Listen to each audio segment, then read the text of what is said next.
Welcome to Mindset Talk No Jutsu. Today's episode, Survival Isn't Living. Our character focus for today is Muzan Kibutsuji. Some villains want chaos. Some want revenge. But Muzan Kibutsuji, he wants to never die. And that sounds reasonable until you realize that his entire existence becomes fear management. Today, we're talking about one of the strongest demons in Demon Slayer, Kimetsu no Yaiba. But not as a monster, but as a psychological warning. Because if we're honest, most of us aren't chasing dreams. We're running from pain. We build careers to avoid insecurity. We build walls to avoid rejection. We build identities to avoid being seen. Muzan didn't become evil overnight.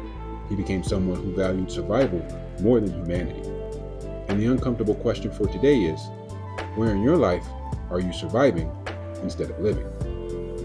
So, reflect on a time that you played it safe instead of authentic. A moment you chose protection over growth. A moment when fear quietly started steering your decisions. For me, when I think about Muzan, I don't just see a villain. I see survival mode. And if I'm being honest, there was a long stretch of my life where I wasn't really living. I was stabilizing. I did what responsible people do. I built security, I showed up, I became dependable, the guy that everybody could count on. Career steady, relationship steady, life structured. From the outside, everything looked solid. But internally, I wasn't asking what excites me. I was asking what keeps everything safe. And those are two very different questions. I realized at some point I had gotten really good at being functional, but not being fully expressed. I knew how to perform roles, leader, provider, mentor, professional, but creativity, vision, the part of me that wanted to build something meaningful, that part stayed quiet for a long time. Not because I lacked ambition, but because fear is sneaky. Fear didn't say, don't chase your purpose. Fear said, you already have something stable, don't mess it up. And that's how survival works. You don't notice it taking over. You just slowly stop taking risks that reveal who you really are. Starting this podcast was actually a moment of rebellion against survival. Because putting your thoughts, your philosophy, your voice out into the world, that's vulnerable. People can judge it, ignore it, misunderstand it. But I realized something important. I wasn't afraid of failing. I was afraid of discovering who I could become if I actually went all in. That's where fear had been steering my decisions, quietly choosing safety over expansion. And I think a lot of us live there longer than we admit. Not dying, but not fully alive either. So let's step into the training ground. The origin of fear. Before Muzan was powerful, he was dying, born, sick, weak, fragile. Imagine waking up every day believing your life could end at any given moment. That kind of fear rewires a person. Some people become grateful. Others become obsessed with control. Muzan's transformation begins the moment survival becomes its only priority. And here's the hard truth. Fear doesn't always make us run away. Sometimes fear makes us overcorrect. We chase status, we chase validation, we chase certainty. Not because we're ambitious, but because deep down, we feel unsafe. So reflect on a time when insecurity drove your work ethic, when you grind harder because you felt behind, ignored, or overlooked. When survival mode showed up in your life. For me, when I think about Muzan starting from weakness, that part actually hits me the hardest. Because a lot of people see confidence now. They see leadership, they see coaching, they see someone comfortable speaking and guiding others. But confidence usually grows out of a season where you don't feel powerful at all. For me, there were periods of my life where survival meant adapting fast. The Air Force taught me discipline, structure, resilience. But it also teaches you something deeper. You learn quickly that performance matters. You learn to show up ready whether you feel ready or not. And when you live in environments where expectations are high, you start tying your worth to competence. You don't want to be the weak link. You don't want to fall behind. You don't want to disappoint the team. So you push harder. And at first, that looks like ambition, somewhat with drive. But sometimes it's fear wearing ambition's clothes. Fear of being overlooked, fear of not reaching your maximum potential, fear of not becoming who you know you are capable of being. I've had seasons where my work ethic wasn't coming from inspiration. It was coming from proving something to myself more than anyone else. And here's the realization that took me years to understand. Survival mode can make you successful, but it doesn't always make you fulfilled.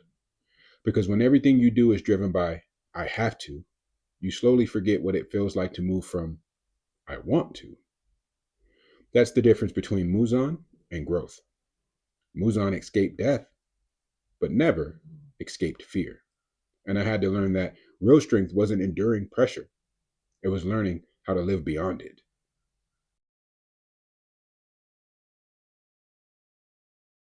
Control as a trauma response. Muzan controls every demon, absolutely. One wrong thought, instant death. But why does he need that level of control?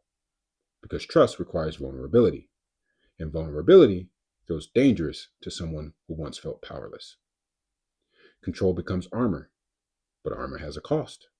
You stop relating to people and you start managing them. You stop connecting and you start commanding. You're surrounded by people, but emotionally isolated. That's Muzan's world. And honestly, that's a lot of modern leadership, relationships, and masculinity too. So reflect on the time you tried to control outcomes or people, or a coaching moment. When did you learn control isn't connection? Or a moment where you struggled to trust others fully? For me, when I look at Muzan controlling every demon, I understand the impulse more than I'd like to admit. Because when you become someone people rely on, a leader, a mentor, a coach, control starts to feel responsible. You want outcomes to go right. You want people to succeed. You want to prevent mistakes before they even happen. And somewhere along the way, I realized I wasn't just guiding people, I was trying to manage results. I think if I explain it better, if I stay more involved, if I push just a little bit harder, then everyone will win. But leadership teaches you a humbling lesson. You can give people tools, you can give people belief, you can even give people opportunity, but you cannot live their growth for them. And honestly, letting go of that control was uncomfortable because control feels like safety. If I control the environment, nobody fails. And if nobody fails, nobody gets hurt. But what I learned, especially coaching people, is that control doesn't build strength.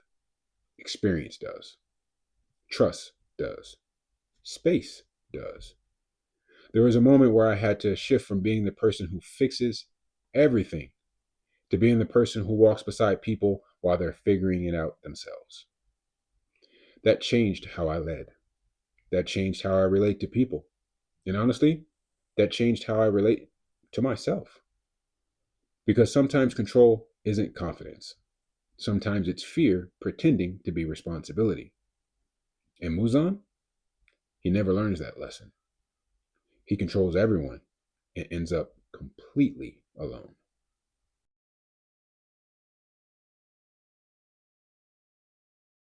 Fear of being ordinary. Muzan believes he's superior to everyone, but superiority often hides shame. He hates weakness because weakness reminds him of his past self. And many high performers live here. We don't just want success, we want distance from the version of ourselves that felt small.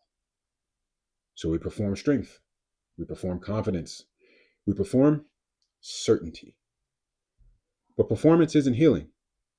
So reflect on a time when you felt pressure to appear strong, about a version of yourself you tried to outrun, about a mask that you wore to feel respected. For me, when I think about Muzan fearing weakness, that part hits close to home. because there was a long time in my life where being strong wasn't just a choice, it felt like a requirement. You grow up learning certain things early: be dependable, be capable, handle your responsibilities, don't fold under pressure.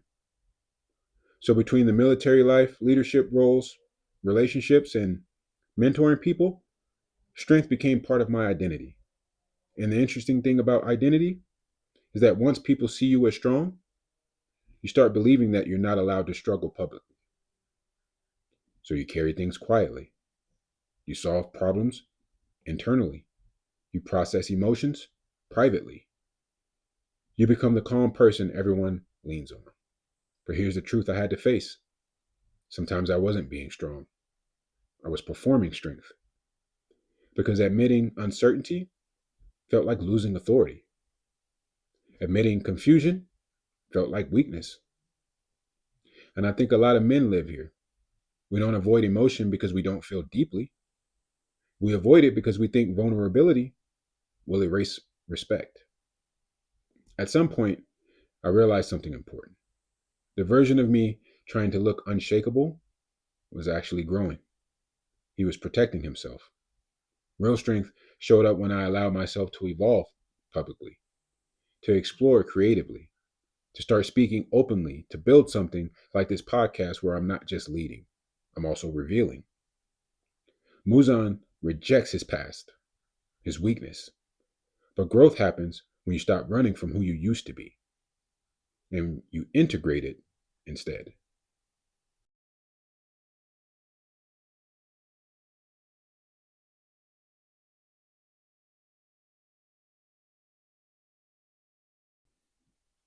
Immortality without meaning. Muzan lives for centuries, unlimited time, unlimited power, and yet zero peace. No friendships, no joy, no legacy, just continuation. And that's terrifying because modern culture sells longevity and success as happiness. But achievement without connection becomes emptiness. You can win externally and still feel lost internally. So reflect on a time or a moment you achieved something but still felt empty, when success did not feel like fulfillment, or a time that taught you that purpose matters more than winning. For me, one thing about Muzan that always stands out: he achieves everything he thinks he wants: power, longevity, control, and yet there's no peace. And if I'm honest, I've experienced a version of that feeling myself. There have been moments in my life where, on paper, everything looked right: stable career, respect from peers, leadership, responsibilities, people coming to me for guidance. Thought that would never happen. I was doing well, but internally, there was this quiet question that wouldn't go away. Is this it? Not because anything was wrong, but because something deeper felt unused.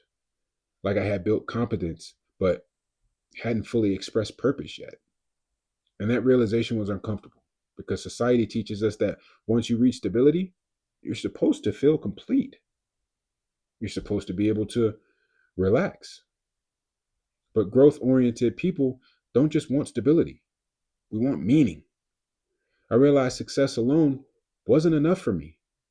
Helping people day to day mattered, but I wanted impact that extended beyond the room. I wanted conversations that made people think differently about themselves. That's part of why this podcast exists. It wasn't created from failure, it came from success that still felt incomplete. And that's a scary realization because it forces you to ask: am I settling for comfort or stepping toward purpose? Muzan keeps accumulating power, hoping fulfillment will arrive. But fulfillment doesn't come from having more, it comes from being more aligned with who you really are.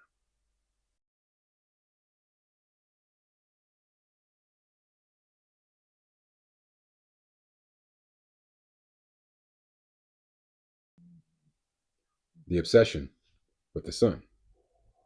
Muzan wants to walk in the sunlight. He believes eliminating his weakness will finally complete him. And we do this constantly.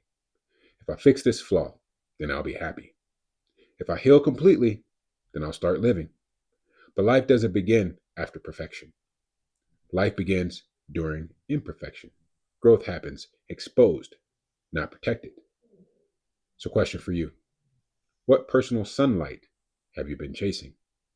What condition have you placed on your own happiness? When did you realize you didn't need to be finished to begin? For me, when Muzan chases the sun, he believes one thing: if I remove my weakness, then I'll finally be complete. And honestly, I've lived inside that mindset. There was a period where I told myself, once I figure everything out, then I'll fully step into who I'm supposed to be. Once I'm more healed, once I'm clearer, once I'm more prepared, once I feel completely ready, then I'll go all in. But life has a funny way of exposing that life, because ready never arrives the way you expect, especially when you're someone interested in growth, psychology, self-development. You can accidentally turn improvement into procrastination. You keep refining yourself, learning more, analyzing more, preparing more, and it looks productive. But sometimes it's just fear dressed as self-improvement. I realized I was waiting to become a finished version of myself before sharing my voice, before creating openly, before allowing people to see me evolving in real time. And the truth hit me: there is no final version. You don't start living after healing, you live while healing. Starting this podcast wasn't proof that I had everything figured out. It was proof that I stopped waiting for perfection. Muzan wants sunlight only after eliminating the flaw. But growth happens when you step into the light with your imperfections.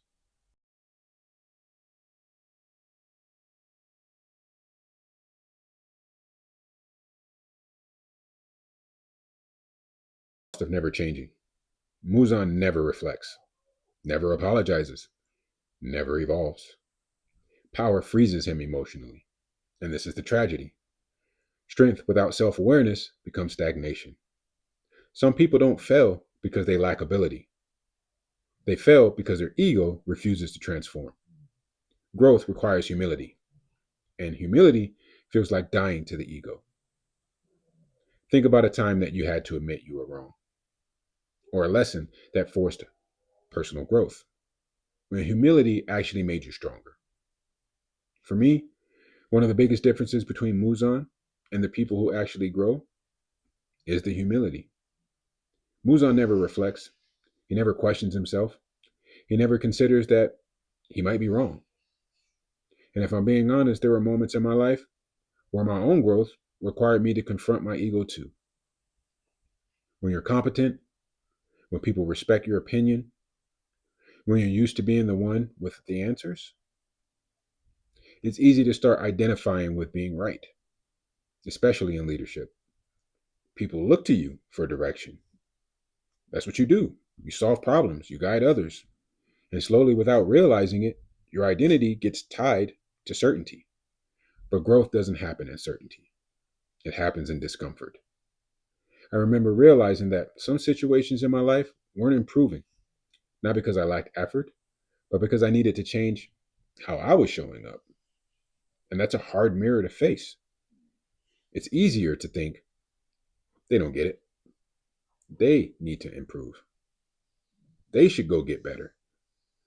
But maturity asks a different question: what am I not seeing about myself right now? There were moments where I had to admit I didn't have all the answers. Moments where listening mattered more than leading. Moments where growth meant letting go of needing to be right and choosing to be better instead. And strangely enough, humility didn't weaken my leadership, it deepened it. Because people don't trust perfection, they trust evolution. Muzan's tragedy isn't that he lacks power, it's that his ego prevents transformation. And I've learned that real strength isn't defending who you are, it's being brave enough to become someone new.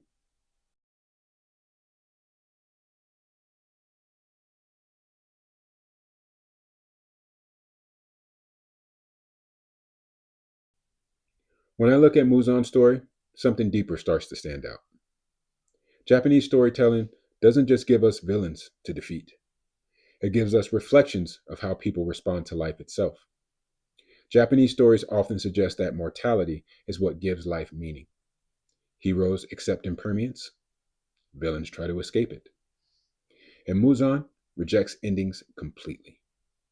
But I didn't really understand that idea until I started noticing it in my own life. There were seasons where I struggled with transition, outgrowing old identities, leaving familiar chapters behind, letting go of versions of myself that once felt permanent. Military structure shaped one version of me, leadership shaped another. But personal growth taught me something harder. Every new version of you requires an old version to end. And endings, even good ones, feel uncomfortable. Sometimes we stay in roles, routines, or expectations longer than we should. Not because they're wrong, but because they feel familiar. You don't always recognize growth immediately. Sometimes it feels like restlessness, like life quietly saying, "You're ready for the next chapter." That's why Muzan's story becomes so tragic, because there's no cultural idea in Japan that explains exactly why refusing endings ultimately destroys.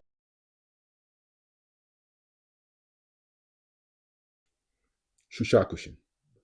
There's a Japanese Buddhist idea called Shushakushin. It means suffering created by attachment. Not attachment as love, but attachment as clinging. The belief that happiness only exists if certain things never change. If I never lose power, if I never feel weak again, if I never face uncertainty. Shushakushin teaches that suffering doesn't come from the actual loss itself. It comes from our refusal to accept that loss is a part of life. And when I first learned this idea, it hit me personally because I realized how often we attach ourselves to our identities. I'm the reliable one. I'm the strong one. I'm the successful one. The version of ourselves that feels safe. We hold on to who we were because letting go feels like failure. But growth requires release. Muzan's tragedy isn't that he fears death, it's that he cannot release control long enough to experience life. The more he clings to survival, the more suffering he creates for himself and everyone around him. And if I are honest, we all have areas where attachment quietly limits our growth.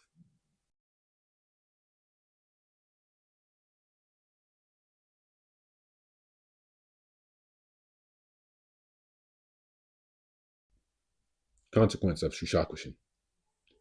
Muzan's life is a warning. Clinging to control, to survival, to perfection, it doesn't just isolate you, it corrodes everything around you. He gains power, loses connection. He survives, but never truly lives. He fears weakness so much that he destroys trust, loyalty, and even joy in the path. And I've seen echoes of this in my own life. There were times where I held on too tightly to roles, to jobs, to people. I pushed myself to be strong, reliable, and unshakable. People respected me, but inside, I felt a quiet cost. The cost wasn't failure, it was the emptiness of not fully showing up as myself, not expressing creativity, not exploring dreams, not speaking honestly until I finally started this podcast. Attachment isn't just about losing things, it's about never feeling free enough to truly grow. The good consequence of loosening your grip: freedom, creativity, connection, growth. You start living your life fully, even with risk. The bad consequence of holding on too tight: isolation, fear, stagnation. You survive, but you never really experience life. And that's exactly where Muzan's tragedy comes from. So ask yourself, where has your need for control stopped you from connecting with others? What have you been protecting at the cost of your own growth? Are you surviving or are you actually living? Because the tighter we cling, the less life flows through us, and the more Muzan becomes a mirror of what we try to avoid facing.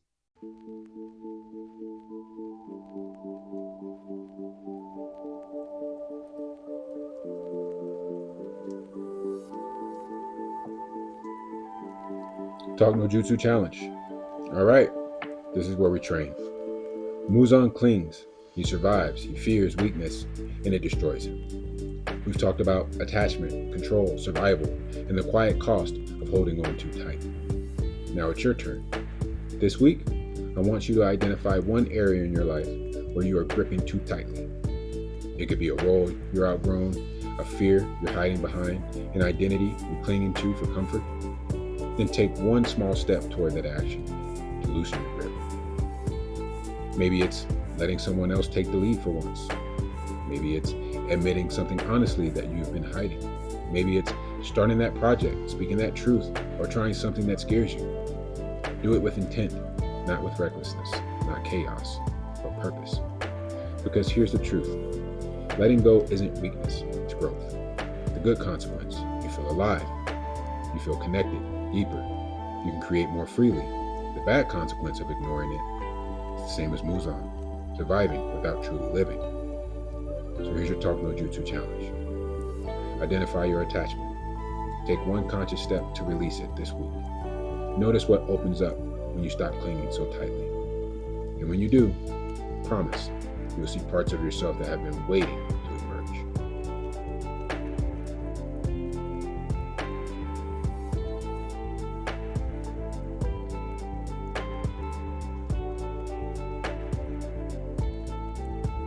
All right. We walked through Muzan's story, and more importantly, we reflected on our own. We saw how attachment, clinging to control, to identity, to survival, can silently limit your growth. We explored how fear can masquerade as strength, and we challenged ourselves to take action, to loosen the grip, and step into life fully. Now here's what I want you to do next. Share this episode with someone who needs to hear it. Comment below what attachment you're working on. And most importantly, step into it. Because survival alone isn't enough. Growth demands action. Courage demands movement. Take that step, feel the discomfort, and see what opens up on the other side. This isn't just about anime. This is about your life. This is your training ground where we prepare so you can step into the battlefield. But you're not alone. I'll be by your side every step of the way.